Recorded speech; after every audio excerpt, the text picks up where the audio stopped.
Hey, I'm about to show you how to take the first steps to get up and running with Google Data Studio and connect your data source, whether that's a spreadsheet, a database, whatever it is. This is an excerpt from my course, Data Analysis the Lazy Way, and I hope you enjoy it. Data Studio works off of the principle of data sources. So you can connect any number of data sources, whether that be, well, let's just go in and add one here. Could be a Google Sheet like we're going to do. It could be a Google Analytics account, a YouTube account, an Adwords account, an attribution account, or it could be databases like Google's BigQuery or Cloud SQL database.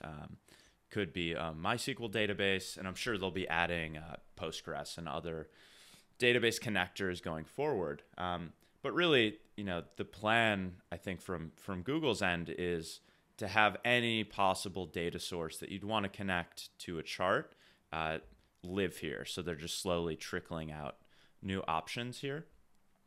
But let's go through and add a Google Sheets source. So we select our spreadsheet, data analysis the lazy way.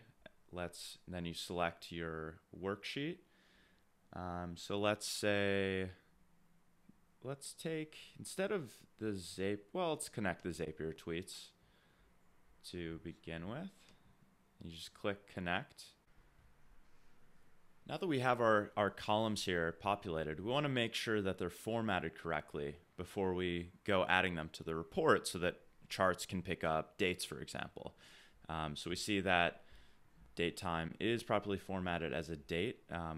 That's in green because it's a dimension, and a dimension is something that you can sort data by, but it's not ultimately a calculated metric. So a dimension would be, like a handle or a date or a name or a URL.